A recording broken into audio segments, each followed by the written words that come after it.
Great to be in Vancouver, even with this kind of weather. It reminds me of home. It's pretty snowy where I'm from. So, before we do anything else, anyone have a cell phone here? Everybody has one. So there's the number, 509-203-4500. You can memorize it, write it down, just text 411. You'll get on our free email list. I'll send you some very worthwhile information.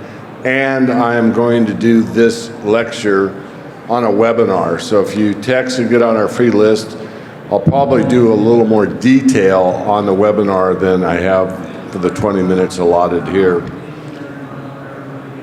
I want you to know that I'm quite serious about making money for the subscribers. I don't like long lists. If you can't pick 6 stocks and make money, you don't know what you're doing, period. Then that's not me saying it. Someone much better than I am. His name is William O'Neill. He founded Investors Business Daily, and he beats the heck out of Warren Buffett, but he's too humble to say it, so I'll say it for him. So the number one company is on, we rate them 4.0 and higher as a buy. A 2 is a hold sell. So actually company number one made 39%, not 0, but I put 0 because we didn't have it as a buy. And the rest of those companies did as advertised. This is for 1 year. I expect the sector to do at least this well again this year. So if you average those 7 that are left, the average return was a 63% gain. These are big companies. These are companies that you can get all the information on. It's safe. I teach put big money in big companies, medium money in medium companies, and if you're going to speculate, which is most of what you find out here, that's fine. We like doing that. My top spec company, the best thing I've seen in 40 years in this business, my mastermind people got in at 25%, or excuse me, 25 cents. And it's already been almost up tenfold, and I think it's going tenfold again. So they'll make 100 times on their money, if I'm right. But that's where you bet a little to win a lot. That's what I teach. So there's that. Here's something that I dug out. I put this on many of my early writings on the internet. This comes from Robert Hemhill, who worked at the Federal Reserve Bank in Atlanta, Georgia. If all the bank loans were paid, no one would have a bank deposit. There would not be a dollar of coin or currency in circulation. This is a staggering thought. We are completely dependent upon the commercial banks. Someone has to borrow every dollar we have in circulation, cash or credit. If the banks were to create ample synthetic money, i.e. currency, we are prosperous. If not, we starve. We are absolutely without a permanent monetary system. When one gets a complete grasp of the picture, the tragic absurdity of our hopeless position is almost incredible. But there it is. It is one of the most important subjects intelligent persons can investigate and reflect upon. It is so important that our present civilization may collapse unless it becomes widely understood and the defects remedied very soon. For all those political types in the audience, please bear with me, and if you don't like what I'm saying on this slide, you can leave. That's how strong I feel about this. This is the power pyramid. This is how the system works, and this is the truth. The bottom of the pyramid is us. Just above us is government, who controls us. But who controls them? Well, what's the next tier up? Major conglomerates, major corporations. Who's above them? The banks. Who's above them? The commercial banks. Who's above that? The international banks. Who's above that? The banks that control the international banks. And who's above that? The Bankers Bank, the Bank of International Settlements. And who's above that? The all-seeing eye. That's who's above that. That's the way it works. So I don't believe there's a lot of difference between Party A, Party B, Party Red, Party Blue. Yeah, there's some, but it's mostly diversion from what really goes on in the way the world really works, and that's a good pictorial. It comes from Foster Gamble, who put together the movie Thrive, and that's his slide. He gave me permission to use it. So what if silver were treated like gold? Let's get into the heart of my lecture today. So let's just look briefly at just some of the subtleties that are surrounding the gold market that we all kind of take for granted, we don't really think about, but they are deeply implanted in our subconscious. Gold is the money of kings, silver is the money of gentlemen, barter is the money of peasants, but debt is the money of slaves. That comes from Norm Franz. I know Norm. I actually been on the stage with him in the past. I actually invited him to Silver Summit to speak as well. And that is something that I want to just key in on about the word money. Gold is money. Silver is money. And that's really the crux of this lecture. So we all hear about the gold standard. It's the gold standard. A lot of things are referred to as the gold standard. Our airline is the gold standard in airlines. Our automobile is the gold standard in automobiles. Our think tank is the gold standard of think tanks. It's referred to often, meaning it's the best of the best. Nothing is superior to the gold standard. That, again, is deeply implanted in our subconscious.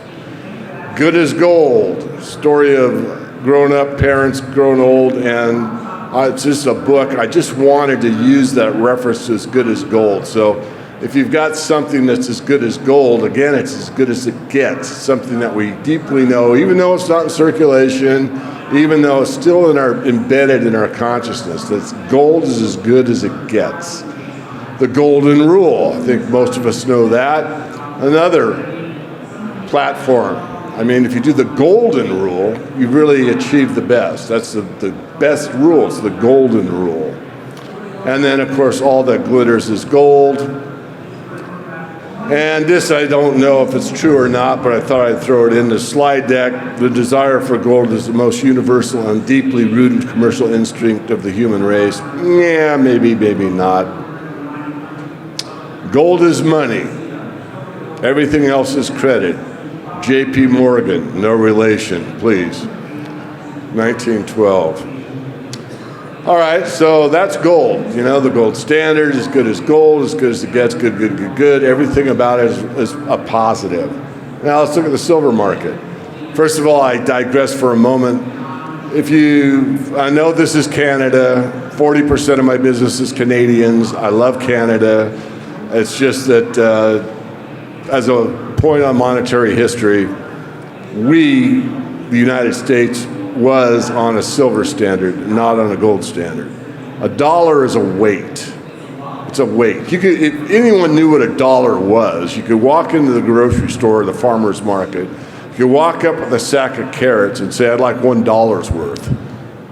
And that would be roughly 3/4 of a troy ounce. That's what it is. It's a weight. It's 371.25 grains of 999 fine silver. And that weight is what a dollar is. At law, still today.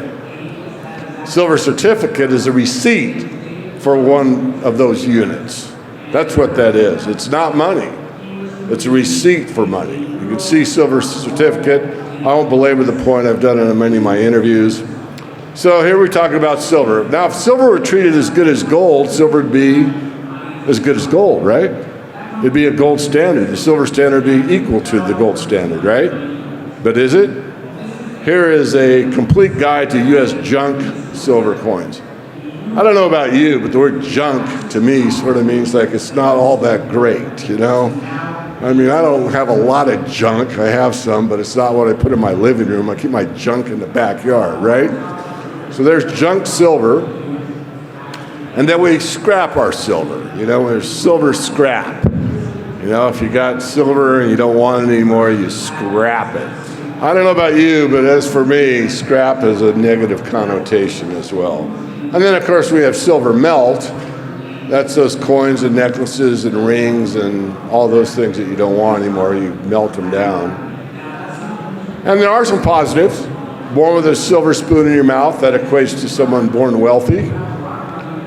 And this one kind of has a mixed metaphor, really. Every cloud, which kind of is a negative or cloudy day, maybe not that sunny, not that bright, but it has a silver lining. That's a positive. And before we move on and talk about money, which is, again, the core of this lecture, is that labor. Adam Smith said labor is the first price, the original purchase, money that was paid for all things. It was not by gold or silver, but by labor.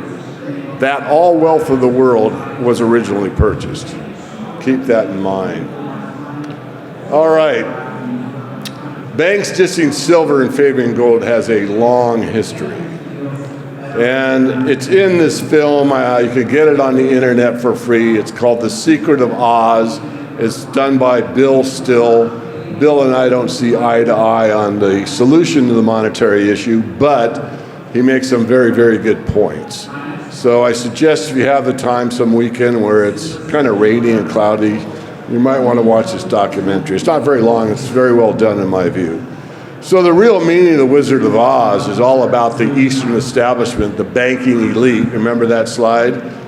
Taking you on the yellow brick road, which is the gold-only standard, going to the Emerald City where they print green pieces of paper and maintain control.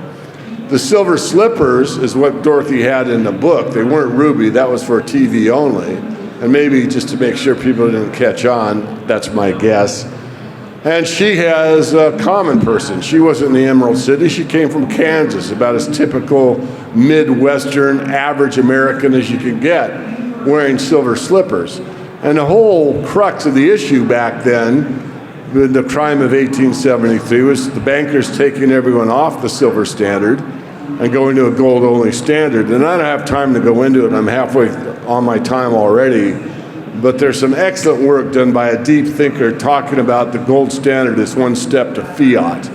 If you have only one standard to work with, it's a lot easier to control than if you have two or three. Really, at time immemorial, we're pretty much on a trimetallic standard, copper, silver, and gold. But of course, that doesn't exist anymore. And of course, copper is way too valuable and has been for years. And that's why the United States quit minting copper pennies and went to zinc. All right, here's the most powerful fact about the gold-silver ratio. I didn't expect you to read this chart. I'm just doing it to prove I'm not making this up. But if you go back to ancient Egypt, the gold-silver ratio is like 2.5 to 1. So it took 2.5 ounces to buy an ounce of gold. If you go through all of history, what you're going to find is that the ratio of gold to silver was 20 to 1 or less for thousands and thousands and thousands and thousands of years. I said that 4 times to let you know that for 4,000 plus years, the ratio never went above 20 to 1, and most of the time was around 12 to 1 or less. So my point is that when silver and gold are treated equally, and they're both thought of as one thing and one thing only, and that one thing is money, that silver has the highest value. So when silver is money, it purchases more than if it's a industrial commodity used in your cell phone. And I don't know if the bankers had the insight into that in 1873 or not. I do know it took place. I do know that Mr. Baum was wise enough to write The Wizard of Oz and tell us all about it. But silver-gold ratio tells us one thing. When silver's money, it's much, much, much more valuable. And when it's not, from 1873 on, you get these distortions. This is a slide of an inflation-adjusted silver price as of the early 2000s. I think 2003, the idea is correct. You probably can't see it from the back, but at the peak, silver was worth, inflation-adjusted, today's dollars, really $2003, of 1,400 plus an ounce, 1,400 an ounce. So if I tell you that silver can make it to 140, what I'm really saying is that silver can make it to 1/10 of the all-time inflation-adjusted price. That's what I'm saying. So if you look at that chart and you see the bottom right, you see on an inflation-adjusted basis, and I was screaming this at lectures like this in the early 2000s, and I didn't have this kind of an audience, believe me. I'm saying silver is the cheapest commodity on an inflation-adjusted basis it's ever been in all of recorded history. It was cheaper at $4 an ounce in 2000 than it was at 22 cents an ounce in the Great Depression, inflation adjusted. And guess what? Millionaires were not buying silver. It was the billionaires. Warren Buffett bought at that low. He's a value investor. George Soros, not fond of him, but he was in the silver market. Who else? Bill Gates in the silver market. So, silver's power is what it is money. Central banks and gold. Well, last year, the central banks bought 224 tons of gold in the second quarter. So if silver is treated like gold, the central banks would have bought, what, 224 tons of silver. This is the gold reserves by country. I think this is inaccurate. I know the gentleman that made this chart. He is totally accurate in available data, so I'm not going to argue with him.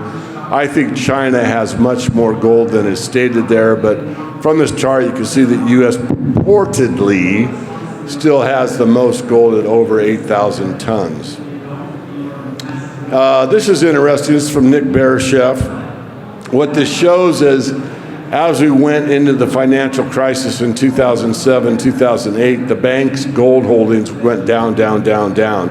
Once that crisis happened, they keep going up, up, up, up. That might tell you something. And by the way, if silver was treated the same as gold, the banks would be buying more and more and more silver. So here we have the crux of the whole argument if silver were treated like gold. Central banks' gold holdings is $1.6 trillion.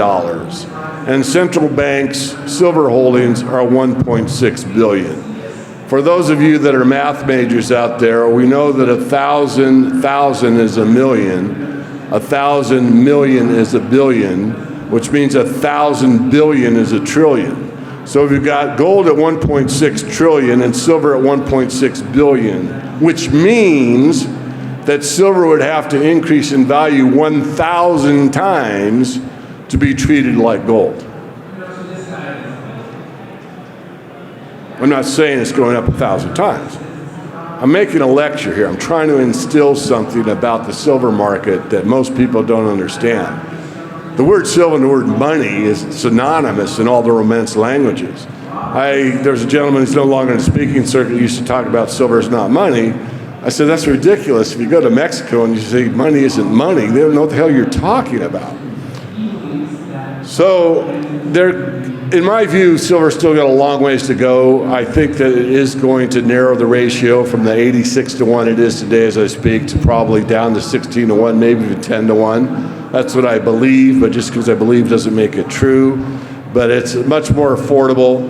And there's a problem. The industrial use of silver keeps going up. Palladium, from a classic economic Austrian perspective, is money. But it isn't treated that way anywhere. And palladium has been on a tear only because of industrial use. Silver could be in that position.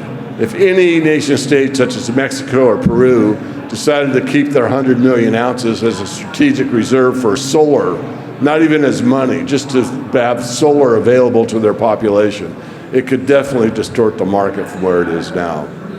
So back to me, text that number.